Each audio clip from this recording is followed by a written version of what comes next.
Hi everyone, here in another live chat with Latin Chats. My name is Jenny, and today I'm going to have my dear friend and colleague Leri share his story as a Latino in the Deep South. So I look forward to sharing his story with you guys all. I know it's going to be very, very inspiring. Thank you everyone for always supporting. And so I look forward to connecting with my dear friend Leri, so that way he can share with all of us his experience. Thank you everyone for connecting. Thank you so much for the love and support. And here we go. So exciting. So let's see. Leri! Hi, can you hear me? Hi, how are you? I'm good. How are you? I'm doing well. How is It, Georgia? it is crazy. It's so much pollen everywhere. I don't know how Okay. it is in California, but like Georgia gets really bad with pollen. And so like Mm. allergies are just going. Like I had one of my colleagues, she was just like, Larry, I can't even work today because like her sinuses, it's just so bad with the pollen. But other than that, we're good. We're live and we're thriving. Nice. Well, Larry, thank you so much for jumping on board with this whole idea of you sharing your story with us today. I had the privilege of meeting you back in Georgia when I was. So we're both in higher ed. We're both in admissions, and so I had the privilege to work with Larry in different recruitment events and different efforts. So it was nice to get a handful of Latinos and Latinas out there and help each other out, regardless of which institution we were representing. So I was fortunate enough to work with Larry in different events, so that was awesome. But yeah, so I look forward to having you share your story with us today because it's so unique, right? And it's so hmm empowering to just kind of share what was your process and what was your path. That way, if there are other Latinos or Latinas that are interested in that path, they're able to kind of have a mentor or have someone like you that they can reach out to for guidance or support or anything that they may think they need. So why don't we just kind of dive into it a little bit? Yeah, let's go into it. And like shout out to you though. Like for those that, don't know, like James, she made her impact in Georgia. Like even though she's in California, like she rounded all of us together. So mad props to you for bringing all of us together because you can't go to a single college and nobody knows who you are. So mad props to you. Oh, that's awesome. That's good to hear. Yeah. That is that like I'm just that social butterfly, so I definitely hmm love to connect and whatnot. So anyhow, yeah, so let's dive right into it. So who is Larry? Where is Larry from? Your family? hmm Yeah, so my name is Leri Argueta, but so like to say it in Spanish, it's Leri Argueta. Just a little fun little story about my name. My name is supposed to be Larry, Larry, but it's spelled Leri because my parents came to America with no education, like back in El Salvador. And like when I was born, my dad used to cut grass for this rich guy, this rich white guy, and his name was Larry. And he showed up to my birth and he said that hey, when your son's born, name him after me. And so Leri is my dad's attempt of Larry. So Wow. yeah, so my name is Leri Argueta. I was born in Los Angeles, California, and then I was raised in pretty much most of my life in Georgia. So I always say like I got Cali ties, but Southern roots, for Yeah. sure. And my family's originally from El Salvador, Mm. and my mom is from one side of the country, and my dad's is from the other side. And so when they came to America, it's not like they came together; they met in Los Angeles. So it's actually pretty cool how like when they migrated to the United States they had no idea that they were going to fall in love, and they literally are from the polar opposites of the country. And Wow. so yeah, so it's pretty cool, like the story of their love and how they got together. And then in Georgia, so I attended college here as well at the University of West Georgia, where I got my undergrad and my master's. Mm. I focused on I started college like trying to figure out like what I wanted to do, not sure. I knew I wanted to like travel. Like I had like this dream of like going back to El Salvador and fixing it because like, growing up you hear everything about the country, the economics, MS-13, the violence. So I always had this passion of like wanting to go back and give back to my parents' country, but ended up choosing like education, and so that's what's kind of like what I currently do now. I'm an associate director for diversity recruitment at the University of North Georgia. Thank you, Chat. Yeah, I was like, it's been a journey just to have Yeah. that title. But yeah, that's kind of like this, like I guess like a little snippet of who I am. Yeah, and we'll dive into it a little bit further down the whole interview, right? But Hmm. awesome. So maybe we should kind of tap into kind of your beginnings, right? So, like, Hmm. how was it for you, even though you were born in LA, right? And then going Hmm. to Georgia, how was it for you growing up so young in Georgia, being a Latino? And like, how was that process for you? Yeah, so I grew up, so when I was born, so I was born in Los Angeles and I only lived there until I was about 7. The journey like of like my like the story of like when I grew up was so crazy because I was only in Los Angeles for just a short amount of time. And Mm-hmm. but yet I have such vivid memories, even though I was so young because so much was going on. When we were in Los Angeles, like I still remember like my parents and my brother and I, we all shared a 1 bedroom apartment with one mattress on the floor, and like that's how we lived. Like I always tell Mm-hmm. people, like whenever I think of like my childhood, like I always say like I came from the gutter, like I came from nothing. I lived in projects, like that was just Los Angeles at the time. It wasn't the glamorous side, and then a lot of sometimes like I think like Latinos are like we hear the story of, like Los Angeles, a lot of Latinos like, no, I grew up like very, very poor. Like I didn't even like we didn't even see other people from El Salvador or other Latinos Mm-hmm. really. And so like everyone was just poor and like we didn't really see a lot of people. We only had one family member in California at the time, and he Mm-hmm. was really, really great. He was awesome.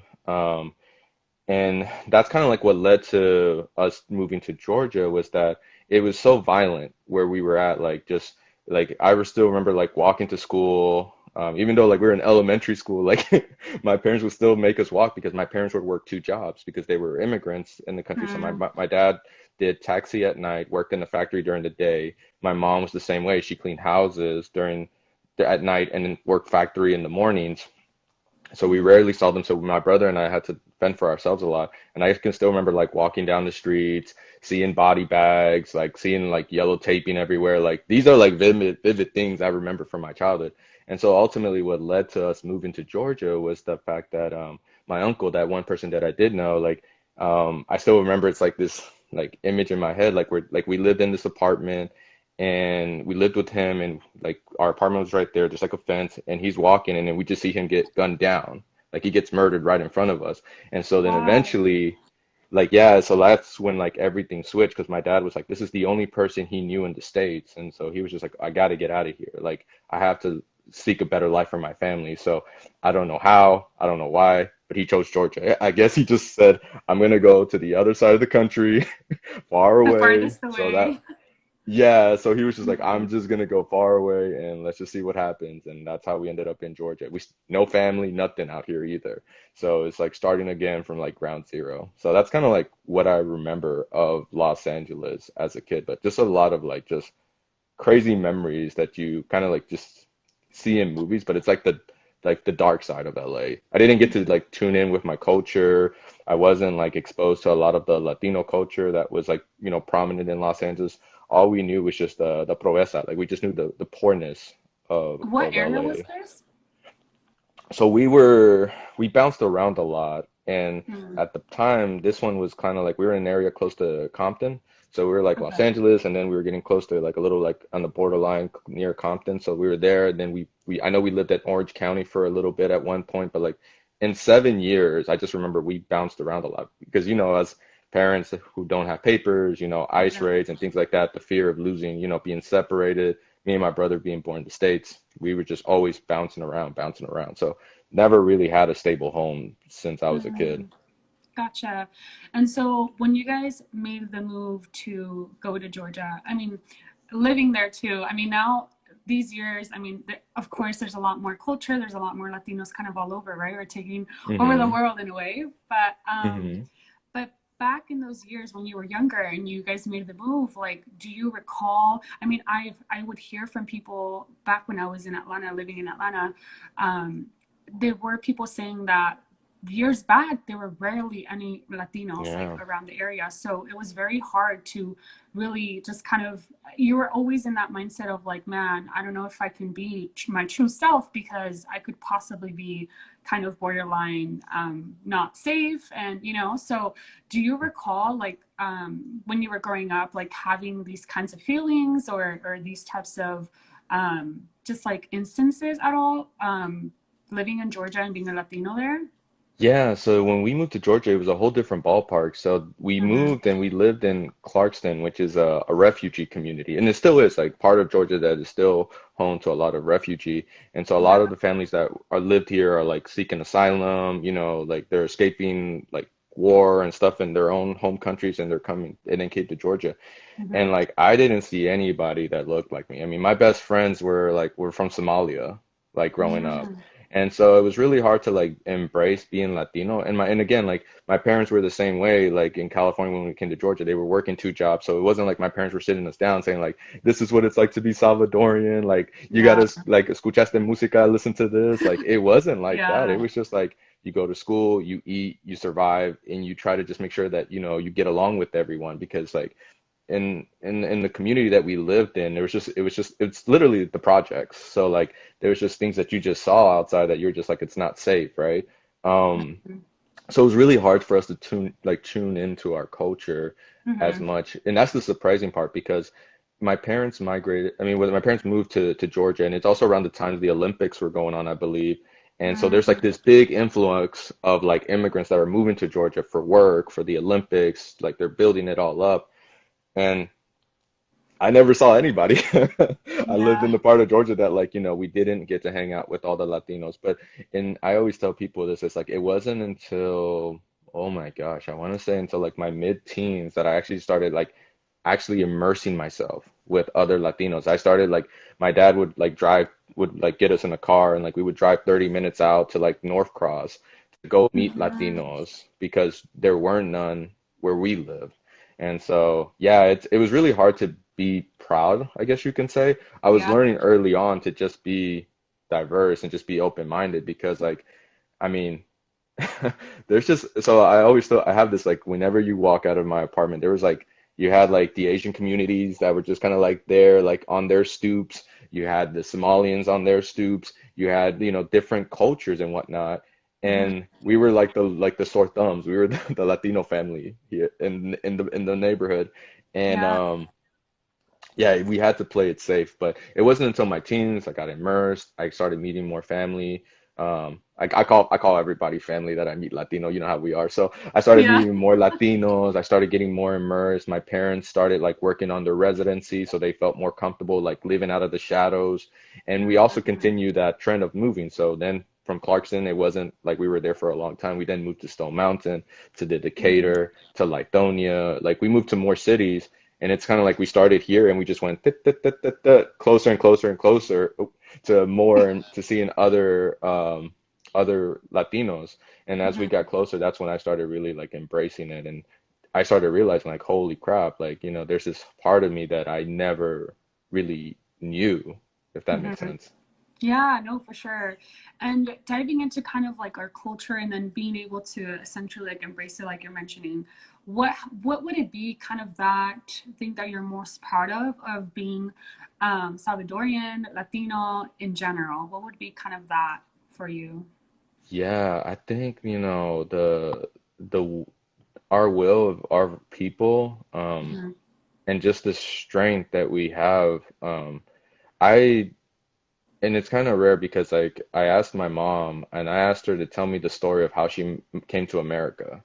And when she told me that, I remember I sat there and my mom with a straight face was telling me, and that didn't work. I cried. Like she didn't cry. I cried because I'm like, Wow. holy crap, my family, my parents went through like my mom. I wrote this poem when I was in school after my mom told me the story, and it's like I think the poem was like I think I titled it the journey of a million steps because my mom walked all the way to like she made the voyage over here and she went from El Mm, Salvador through Guatemala, Mexico. She had to stay in Mexico for a couple of years to raise up more money and wow. she had nobody and then she raised up enough money to continue the journey through Texas and then from Texas make her way to Los Angeles. And I think that's what I'm so proud of is like the strength of our people, the Mm-hmm. will to continue to succeed and like our will to do the best for our families. And I think that's just like what makes me so freaking like proud to be Latino and also to be Salvadorian.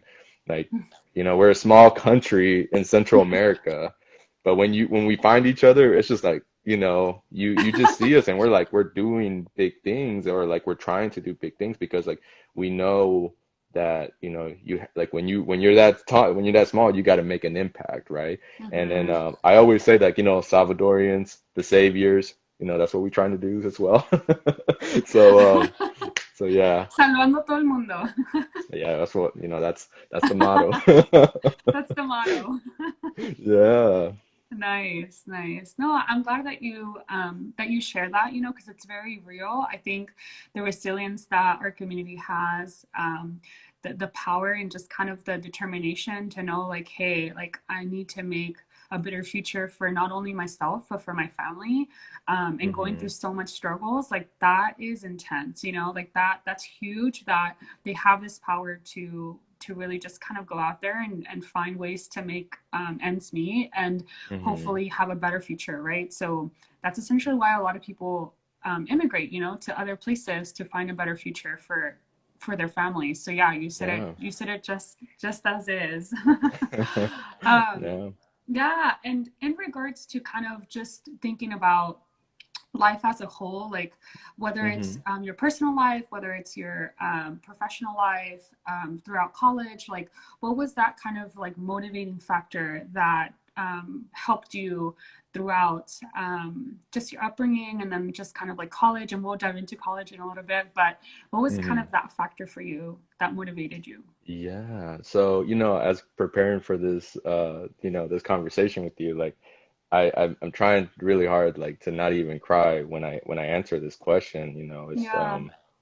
It's my mother, like Mm-hmm. my mother, my mom, like, she, like, we had a very dysfunctional family growing up. Like, I respect my mother for making that voyage, for us to give us this opportunity. But, my father was an alcoholic. He was abuser. He was like very just like, he treated my mom with such little respect. And I grew up seeing this, right? And so it was Mm-hmm. traumatizing. And like, my mother was just the biggest motivation in my life because, you know, she raised us. She did the best to make sure that we knew to be proud to be Latinos. Like even though like we weren't exposed to it, like whenever she would come home from work, like she would between her jobs, she would make tortillas, frijoles, huevos rancheros, huevos picados. Like she would make pupusas. She would make sure that we would eat our culture because she would at least try. Because she's like, I know I'm working two jobs, I can't see my children, but I'm gonna at least make sure that they know a little bit about their identity. And she made it really important for us, like every Saturday, even though I didn't have any family in the States, my mom made it important for us to call back to El Salvador. So I talked to my grandmother, my late grandmother, my mother's mom.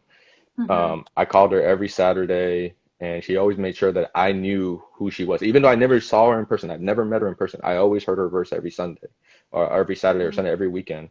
And she Mm-hmm. would buy the calling cards and scratch them off.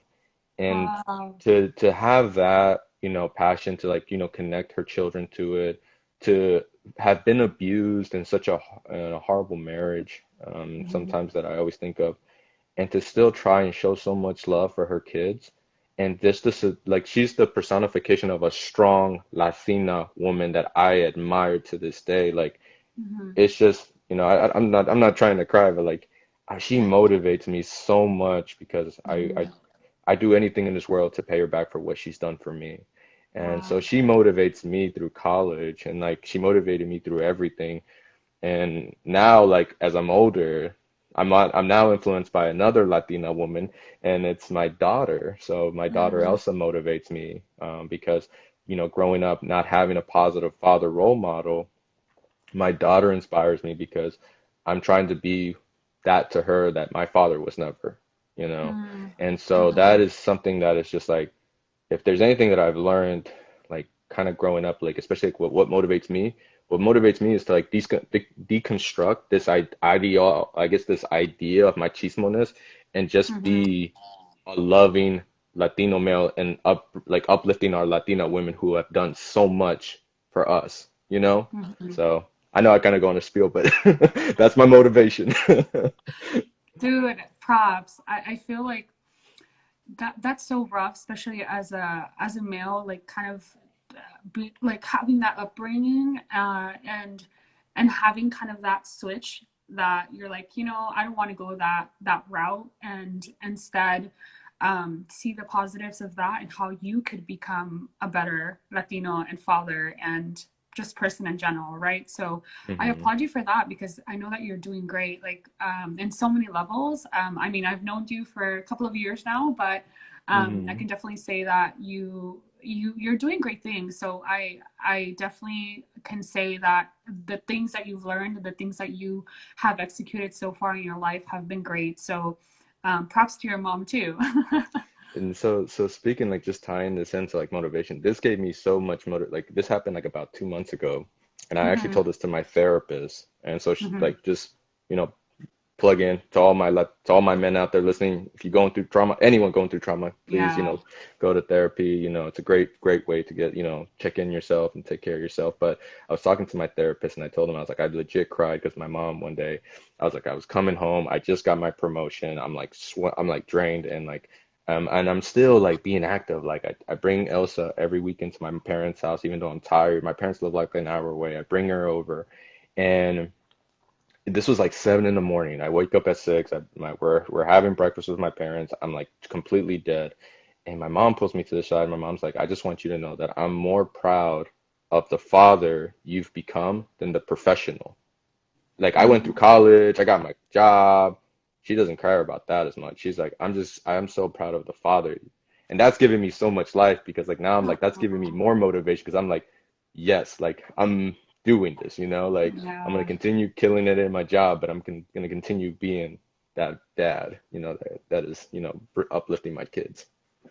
That's awesome. That's awesome, Larry. I think that's going to go a far way. I think really being that father that's changing the dynamics of what an ideal father should be, or what you kind of had, and how you're switching Hmm. that formula to essentially have your kids have a different life and not these traumas and these like machismo, how you mentioned. I think, and the fact too that you are seeking for guidance, right, with Hmm. professionals, and really treating yourself too, because that only helps, not just yourself but like the people around you, right? So your family, and so that's awesome. That speaks a lot because not a lot of Hmm. Latinos tend to go that route, right? They have this Yeah. pride and they choose maybe not to feel like, oh, I'm okay, like I'll figure stuff out, I don't need some Hmm. sort of guidance from professionals, right? So I Or think it's that taboo, speaks a right? lot.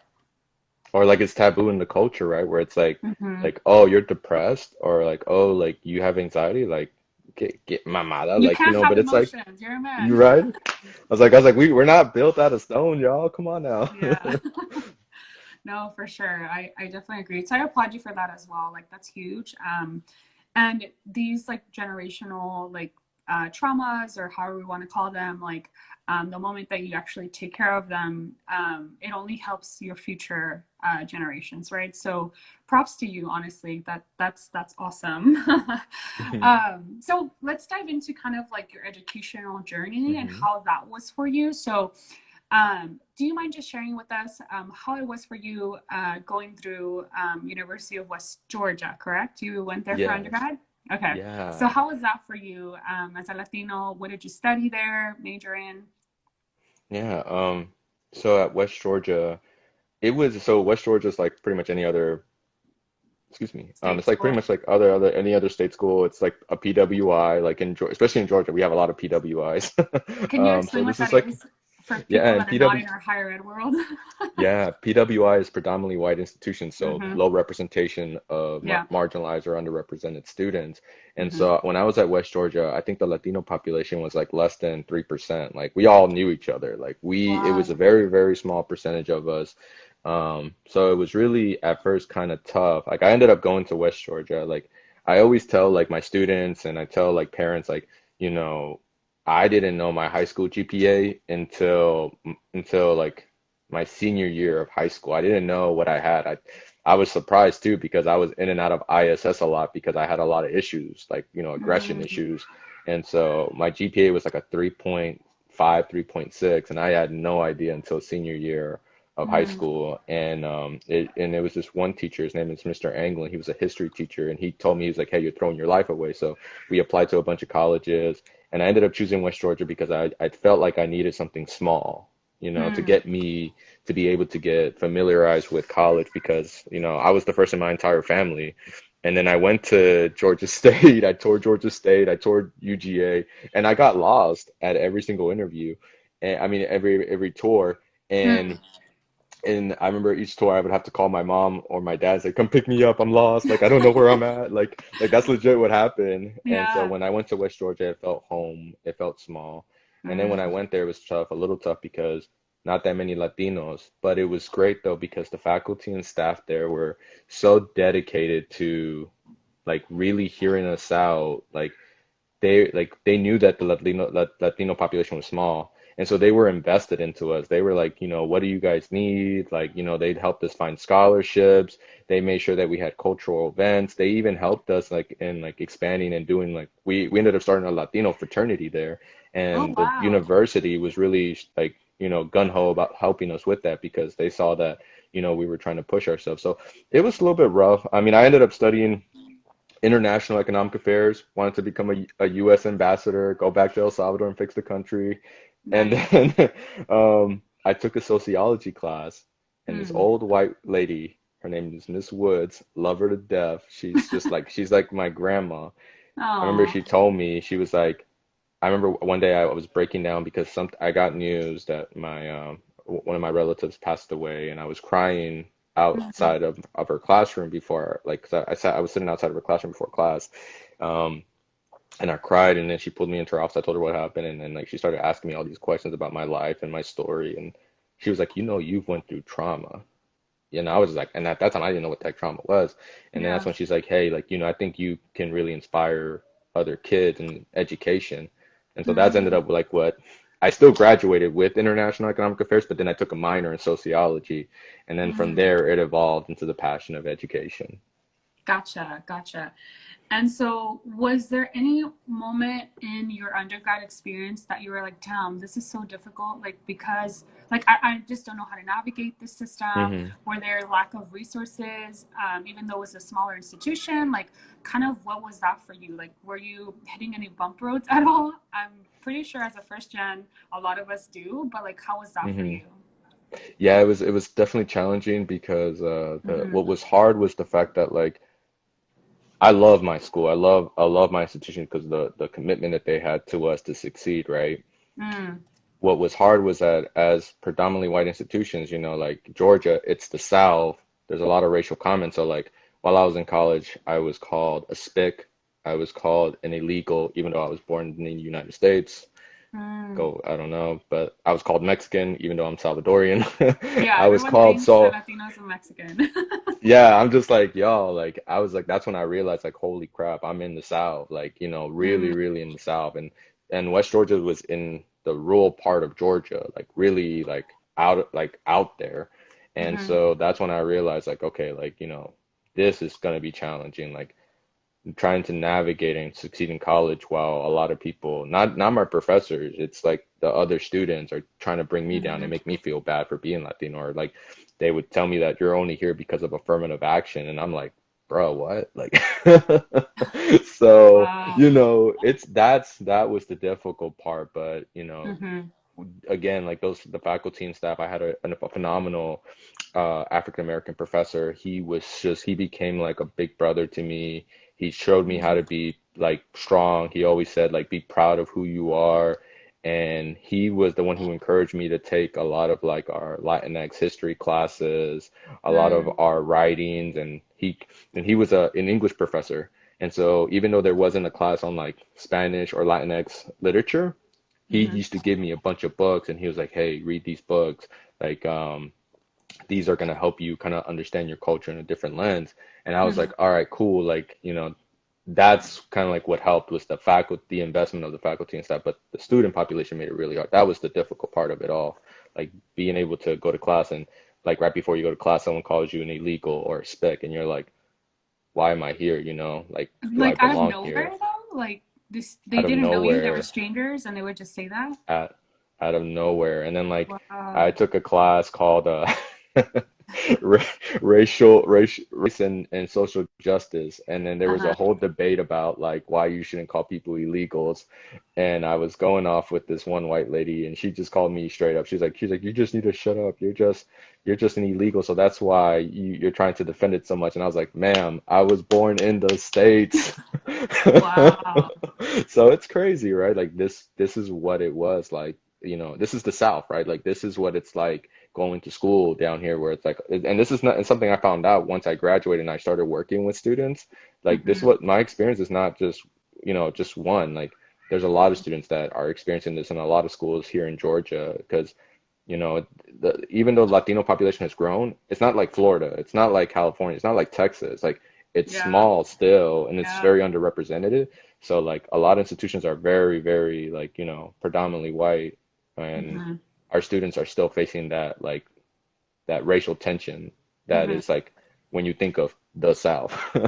For real, yeah. I definitely witnessed that myself when I was out there recruiting and whatnot. Definitely is a real Hmm. deal. Oh yeah. Um, dang. And so at what point did you decide also like, hey, I want to still keep pursuing a higher degree and so master's, like how did that come about for you? Like what was that turning point? Yeah, so once I graduated college, Hmm. all the emotions as us as first gen, we're like, we did it, we carried the team, this is for the family, this is for the Yeah. ancestors, like abuela, I got you, I did this for you, rest in peace. But this degree goes to the higher up. And Yeah. it was I started working and I started getting into like education, and I realized eventually, like very early on, that like I'm only gonna advance quicker in my career with the masters. But here's the crazy part. I ended up realizing also as well that like I was already good. I was talented. I Hmm. just need a master's to justify why I am Hmm. at the level I am, which is very kind of like unfortunate because like compared to my other like colleagues that are, of the majority, they just move up. They don't even need masters. They just move up so quick. And I'm just like Hmm. over here, I'm like, and they're like, oh, you got to be bilingual. You need a master's. And I'm like, what the heck, yo? Like, Yeah. so I ended up pursuing a master's because I told myself that like, and when I got my bachelor's, my mom was there, cried. She was my motivation. And my Oh. mom asked me, she was like, so what's next?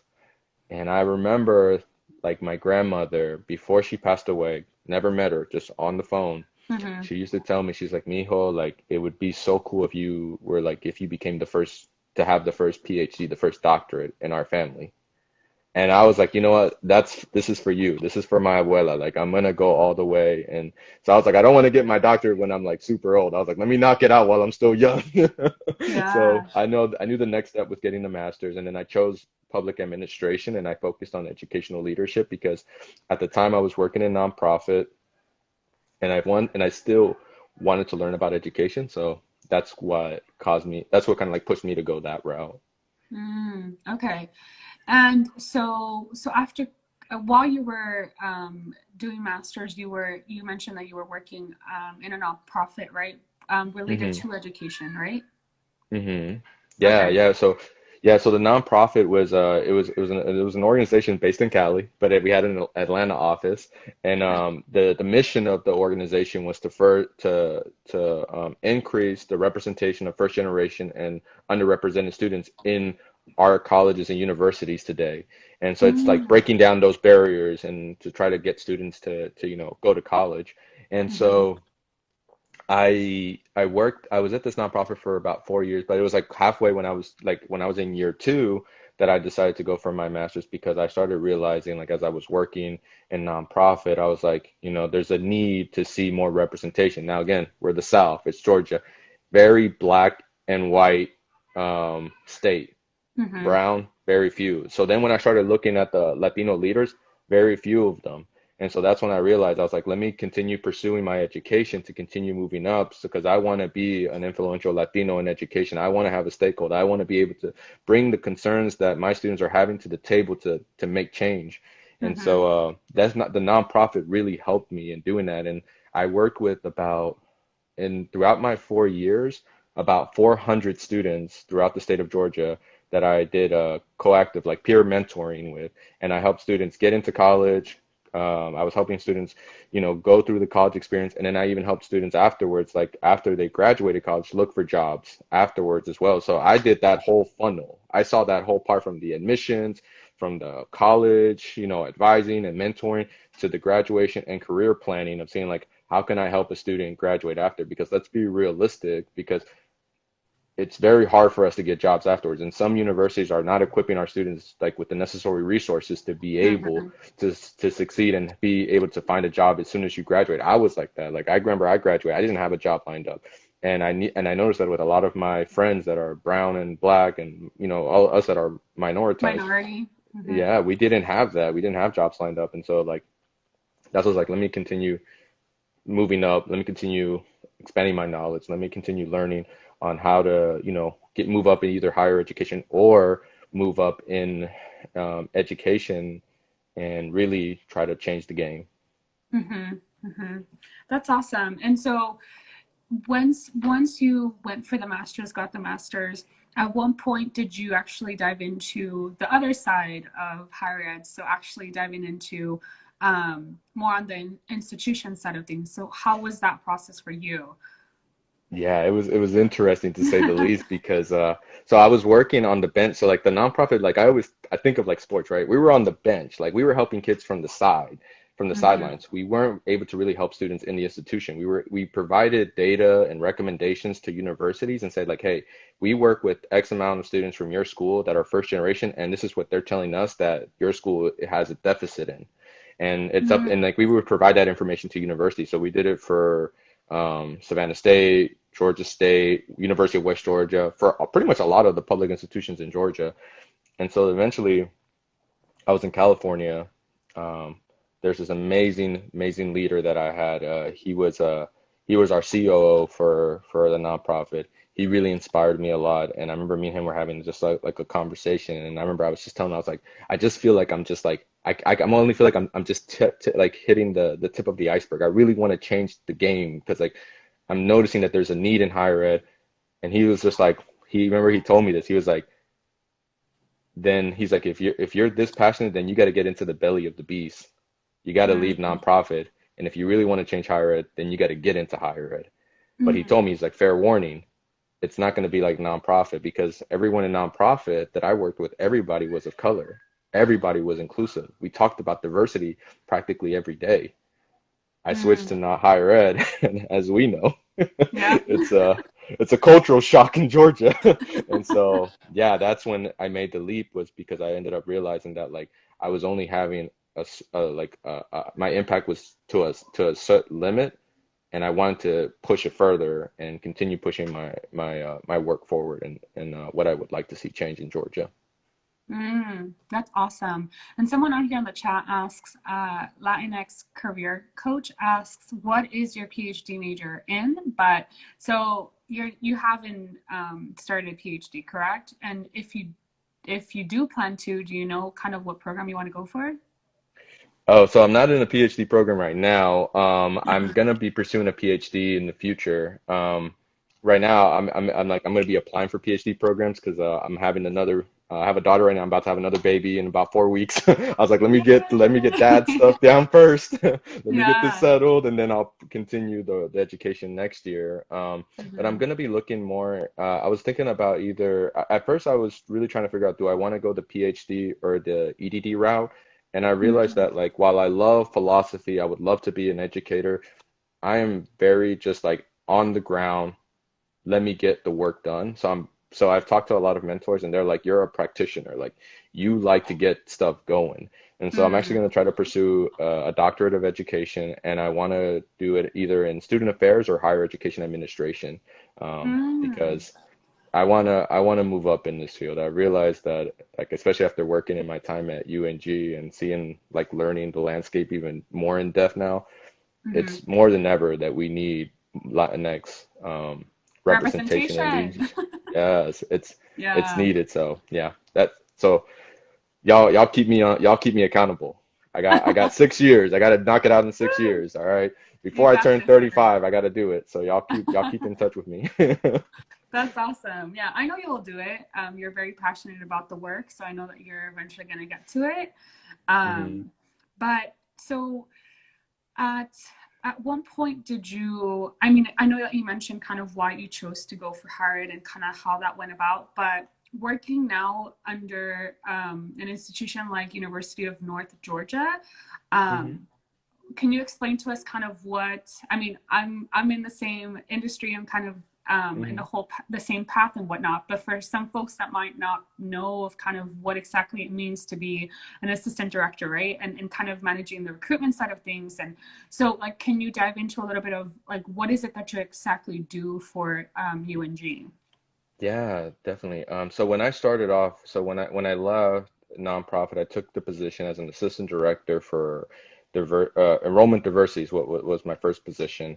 And in Mm, es and they asked me, they tasked me with the role of increasing diversity enrollment at the University of North Georgia, which, mm, to give you all context, it's 5 campuses, not close, all spread out through the north part of Georgia region. And we offer two different degrees. We offer associates and bachelors. We have commuters and the dorms, residential dorms as well. It's a lot of options, right? And mm, but pretty much where it's located at is it's in a very predominantly, conservative part of Georgia. And so what I know, the history behind it is that the institution, the University System of Georgia, which is the governing board that runs all the public institutions in Georgia, pretty much told you, my institution, hey, you need to create a role to help increase diversity. And so they created mine, and I'm actually the first person to be in this role. And so I mm, started off, and my focus was I created the strategic plan on how we start, like, doing cross collaborations with different departments. How do we start doing programming, doing effective recruitment, like, because they just recruited in the northern part of Georgia. Nobody really was going down to, like, Atlanta or Metro Atlanta area to try to recruit. So that's when I started saying, like, okay, like, let's change it up. And but I also was not trying to, like, paint a false picture. I was like, I started showing my institution, like, diversity recruitment has to be impactful. So, like, I'm not going to go out and tell students, like, oh, we offer something that we don't. Like, I want to make sure mm, that I give students as much information and options of what we offer so that way they can make the right choice. Because I believe higher education, like, we as admissions officers, like, our jobs and are in essence to get students to come to our schools. But I also believe it's our job, our moral obligation to make sure that we help students pick the right school that's for them. mm, And so that's mm, what I was all about. So I started off doing that. We increased our diversity by 2%, like, after my first year. It was growing slowly but mm. surely. And I had no team, no budget, nothing. All on your own. All on my own. I was just doing this, just trying to figure it out. And again, like, working with a staff that was predominantly white, and everyone also, like, was just kind of like, no one knew how to help me. They were like, yeah, like, Larry's doing it. And I was just like, who wants to help? We And believe everyone's in just like, you. yeah, they're like, we believe in you. I was like, who wants to help? And they're like, ooh, I don't know about that. Like, and I'm just like, Yeah. what the heck, y'all? Come on. So eventually it took about a year and a half of, like, hard work, and I got promoted to an associate director now, and I just got to hire my first team. Um, and so now Mm, I have two people under me, one person who's going to continue doing the recruitment that I started of, like, trying to be the effective, impactful recruitment. And then I have someone else who's going to be helping me focusing on the programming.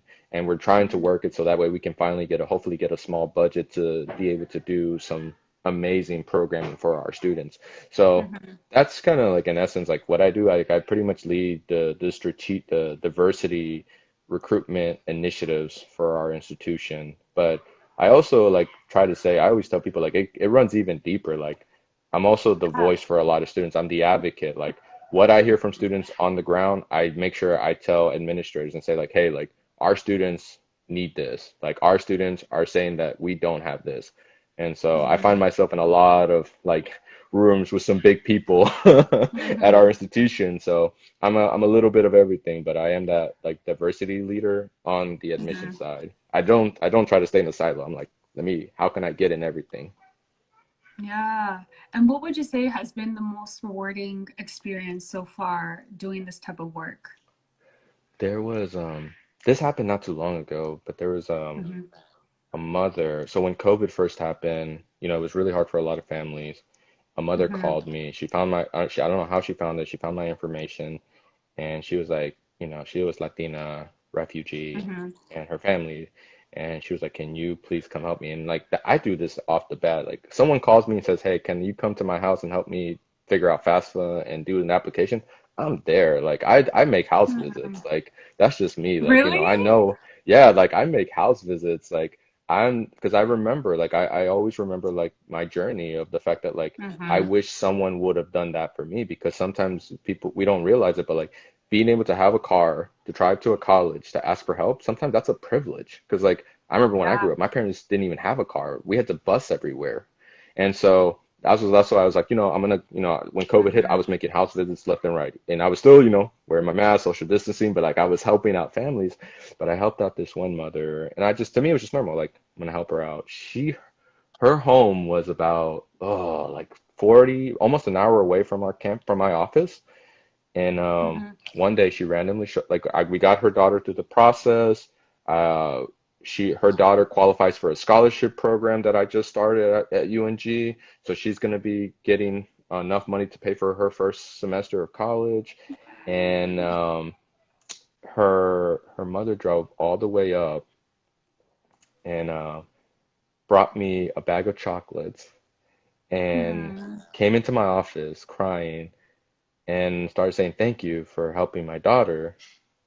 And I started Wow. crying because I started seeing my mother in her, because I was just like, I wish, I know my mom always would tell me, she's like, I wish I could have done more for you. Because she knew that like Hmm. college was not easy for me. She knew that I struggled a lot. She knew that I suffered, and she knew that I had, like, even when I was in college, I had to work full time, because like when my parents sent me to college, like when I went to college, my parents said that I can't give you anything.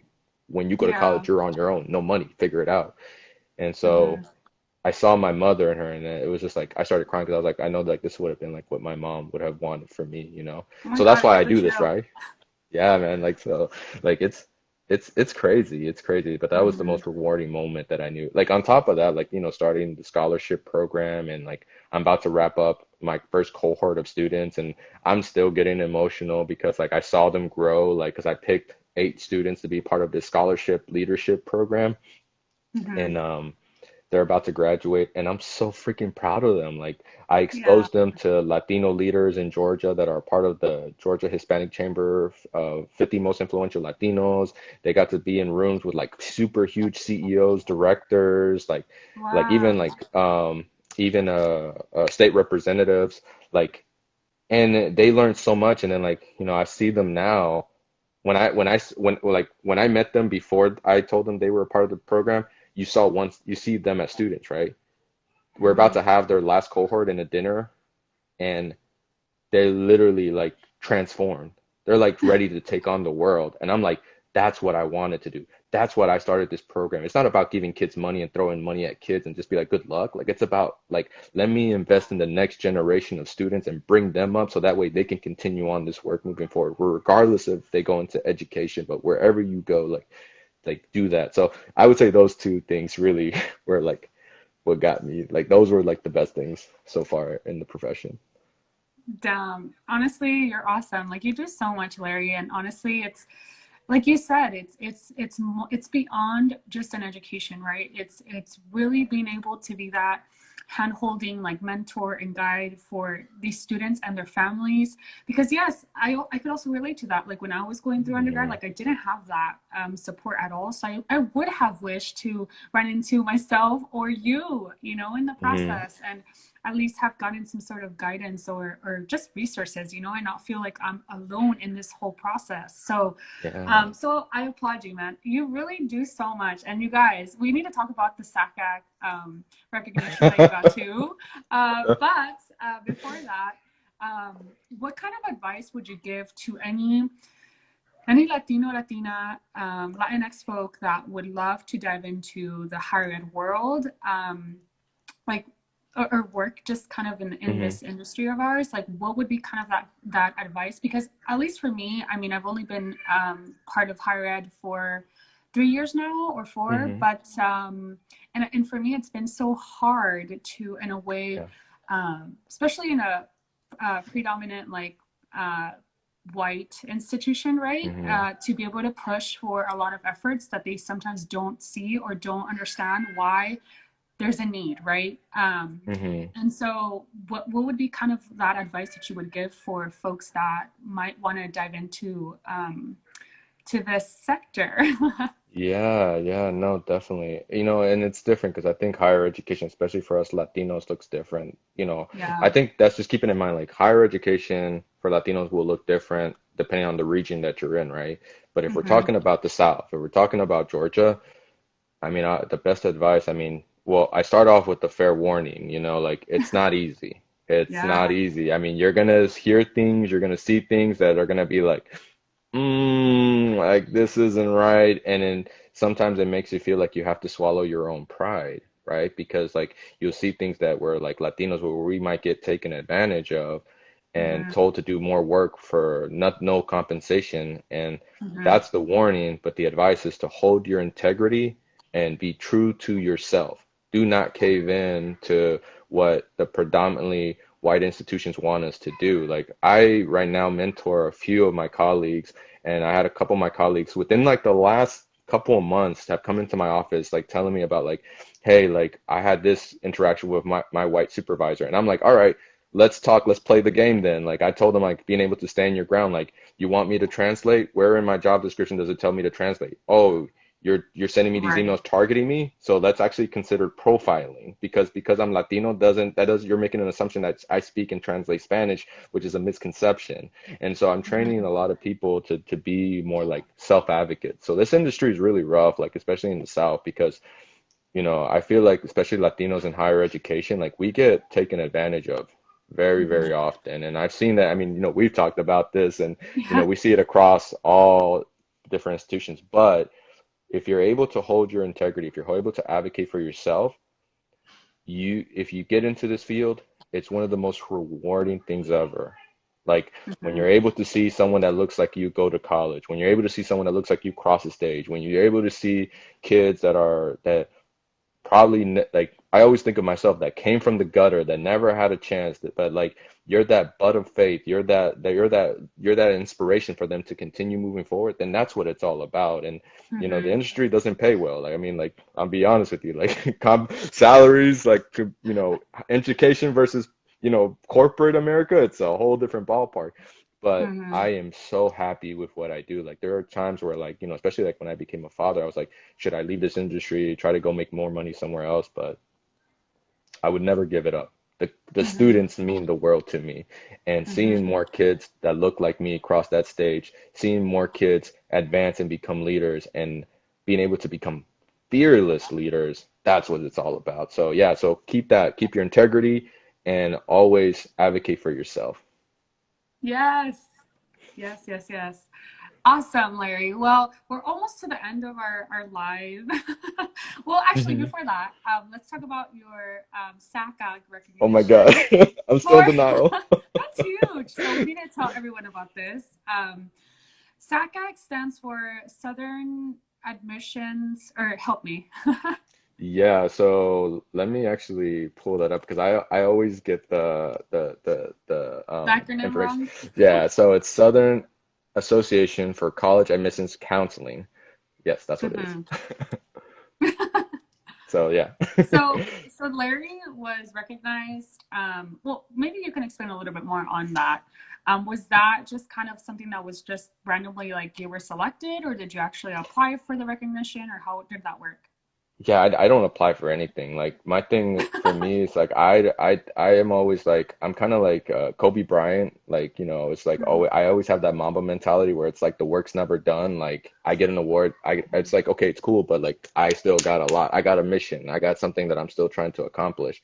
So it's Yeah. funny because like I applied to present. I knew I was going to present. That was it. I was there. We had SACAG had a conference. I was going to present. And then I had friends Mm. texting me. They're like, "Hey, Larry, excuse me, y'all. They're like, hey, Larry, like you better get on this.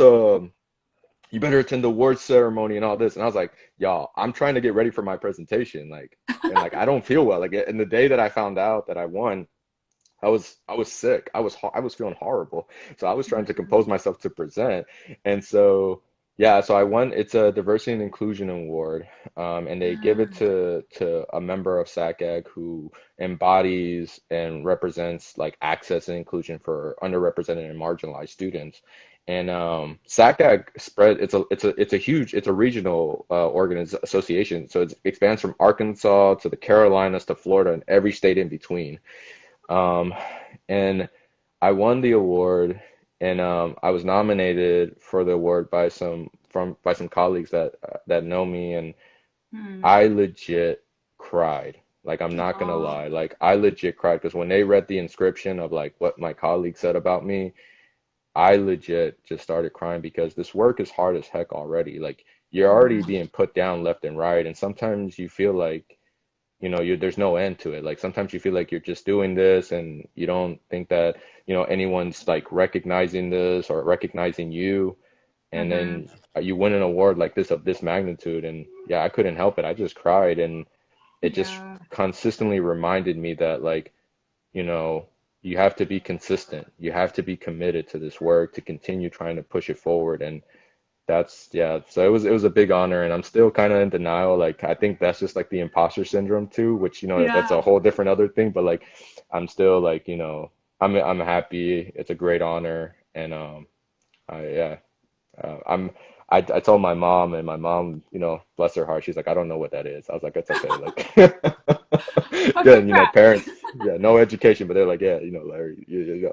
But my friends, Aw. it meant the world to me to receive, and I cried, and which didn't set me up for my presentation too well because I was so emotional. So I don't know Yeah. really what I said in my presentation. So for those that did watch my presentation, I apologize if I went off. Gotcha. Latinx career coach says, I'm happy you were recognized. Congratulations. Thank you. Playando Juntos says, Yay, Larry, such an inspirational person. Oh, thank y'all so much. I appreciate your words. I turn Yeah, red so, whenever I get things, so just bear with aw, me. you deserve it, Larry. You do so much, honestly. Ever since I met you, and just from all the recruiters in Atlanta or just in Georgia in general, when I was out there recruiting, I mean, we have so much drive, right? We all are kind of in it just like for the purpose and the mission behind it, really. It's not, I mean, yeah, we all represent different institutions, but at the end of the day, we're all kind of in it together, and we're all trying to help each other out and our people out too, you know? Hmm. So it's awesome. It's definitely, you can tell that you really do have the drive and the push to make that change. So it's cool that they recognize that and that a lot of people really do see that. So Hmm. props. Thank you. Thank you. Yeah, yeah. And so in this segment of the interview, I always love to kind of share a fun way to get to know you. Hmm. So we're gonna play fill in the blank. So what I'll do is I'll mention some phrases here, and then you just kind of fill in the blank. So are you ready? Yes, let's do it. All right. Okay. So your favorite sport is Soccer, football. soccer, and favorite team? Ooh, you know what? Here in MLS, it has to be Atlanta United because I'm from Georgia, but Very good. Yeah. abroad, Liverpool. Liverpool's my team. Been a Liverpool fan since I was a little kid. Oh, okay. And not El Salvador? El Salvador, like we got a long way to go, we haven't been to the World Cup since like the 1980s, I think. So, I'm Yeah. rooting for us, but every time we play, I'm just like, woo, man, maybe I can walk on. Nice. Okay. What about your favorite movie? What's that for you? Ooh, my favorite movie. So I am a hopeless romantic, and I love Maid of Honor with Patrick Dempsey. Just a sappy love story of a guy who falls in love with his best friend that's getting married. So I love hopeless romantic movies. Nice, nice, nice, nice. Awesome. And what would you say is your special talent? What is that? Oh my gosh, my special talent. I'm very empathetic. I guess that's a talent I've learned through like therapy that I'm very empathetic. So like, Mm. I can relate to people very well. So I think that's my special talent. But I'm also a good cook. I've been cooking. Oh, I worked when I was in college. I had a full-time job as a cook, so I cook. So that's kind of like I think my wife why she kind of chose me. So I can cook. nice. That's always good. Yeah. So in that end, then in the whole food industry, so what would be kind of that go-to food for you? Mm. I know that's a hard one. That's a hard one, but I'm always gonna stick to our culture, and I love Salvadorian food. I love pupusas. I love a traditional Mhm. Salvadorian breakfast that has a fried plátano, frijoles, huevos, queso. Like that's my go-to dish. Like I can eat Nice. that. Italian I can get over, but that I can't live without. Nice, nice. Okay, good to know. And then what do you prefer? Do you prefer or what is your ideal like beverage to drink? Ooh, wait, are we talking alcoholic or just which one? I mean, it's up Any, to okay. you. Um, I've kind of got into whiskey and more. Like I love Okay. whiskey because just something about like the whole process of making it. So like before I couldn't even Hmm. drink it, but I feel like the older I've gotten, the more I've tried to expand my palate of like drinking alcohol, like trying different things. So I got into whiskey and then non-alcoholic. Um, Nothing beats my mom's fruit juice. My mom gets a bunch of like fruits and she just makes her own juice. Like she'll put pears, like manzanas, piña, and she'll just make her own fruit juice. And I was like, that is hands down the best. So I come whenever she makes it, I come home. Nice. That sounds like pretty bomb. Yeah, Okay, yeah. last question. Hmm. What would be your dream destination to travel to that you haven't been yet? So I will say this. I've been there. I would want to go back to El Salvador because when I only went once. I've only been once. Okay. And when I went there, it was to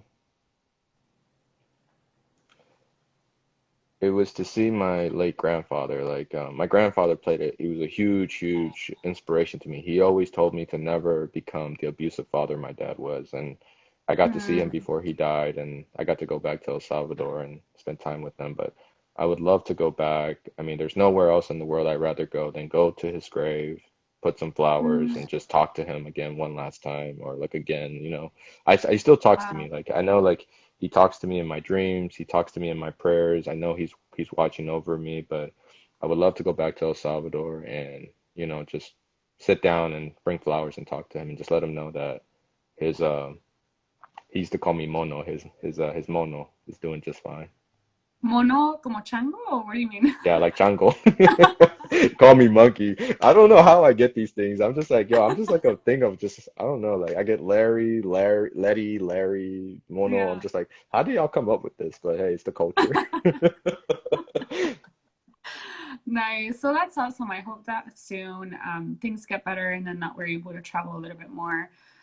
So you're able to make that trip. But yeah, honestly, thank you so much for being so transparent and really sharing all your experience and what it's been like for you to live or have this experience as a Latino in the deep South, right? And all that you've kind of gone through. And although it's been at times challenging, right? Hmm. It's been very rewarding so far. I mean, you've done so much. You're so successful within the higher ed world and in your personal life too, I would say. So Hmm. so thank you, Larry, for sharing all that, all your knowledge, all your story, and I know it's going to be pretty inspiring for many people. So what would be last thing? What would be kind of that general advice that you would give to our Latina community, just in general, something that kind of worked for you throughout and has been working for you throughout life? It's funny because I think you just posted it. I think you said you made a post on your Oh, on your channel about bringing, the next people up, right? I mm-hmm, think well, it's two piece of advice, but I think the first advice is never forgetting your roots. I think mm-hmm, oftentimes I talk to a lot of my students today where like we get so caught up with the American dream, the assimilation, Mm-hmm. that we forget who we are and what the sacrifices took for us to become and to have what we have today. So never Mm-hmm. forgetting your roots, and always think about who can you bring up next, because the work doesn't stop. And I Yeah. might have attained my success, but I'm always trying to figure out how can I bring someone up next with me. So like for right now, like I mentor a few folks in higher ed right now. I'm also a mentee. I don't think that I know Mm-hmm. everything either, so I have mentors as well. Yeah. And I believe in that process of like, we need to continue uplifting each other and bringing the next person up with us, because if we don't open doors for other Latinos, then we're not going to have representation. We're going to stay Mm-hmm. where we're at, and we need to continue Mm-hmm. pushing that door forward so that way we can truly have representation in this country. So I would say that's the first part of the advice. And then, yeah, I think that's both of them, right? Like not forgetting, like don't forget your roots. It's so important to be proud of who we are and not lose Mm-hmm. touch of that. Like, I rarely have I've only been to El Salvador once. As you can hear from my story, like I wasn't in tune with my culture until I was like a little bit older. And that was just like the Yeah. game changer, right? Like once I heard my mom's story, once I heard the struggles, I never forgot it. I still don't forget it. I still keep moving forward. And the way I operate is like, people paid a price for me to be here. Let me honor them. Mm-hmm. Let me always keep those stories intact, and let me continue pushing this work forward, because it's a million steps got us to here, and it doesn't stop. And it's gonna Yeah. take a million steps to get us to the next level as well. So let's keep moving. So Mm-hmm. Dude, props. yeah. You got it all under control. It seems like you're doing so much. So thank you again, Larry. Thank you again for all your advice, for again sharing your story with us. And let's keep pushing, man. Yeah, no, and thank you so much for inviting me and having this amazing platform. For those that are tuning in, please follow Mundo Latinx. Like this is beautiful. This is what we need. We need to continue sharing stories. We need to continue exposing ourselves. We need to continue uplifting ourselves, because shoot, it's already hard enough out here in the world. Yeah, You know what I'm saying? So like in Yo está la fuerza, like that's a motto that my fraternity has. So in unity there's strength, and that's the yeah. that's the only way we move forward. So thank you for having this platform. Ah, thank you. Thank you for those words. That's so nice of you. And yeah, at the end of the day, really, I'm really just trying to build this community of support and safe space and a way to for all of us to come together and help each other out, you know? So Hmm. so thank you for that. And yeah, thank you everyone for connecting. Thank you again, Larry. Enjoy your weekend, and we'll definitely stay in touch. So thank you again. Likewise. Thank you. Good night, Alrighty, take it everybody. easy. Bye.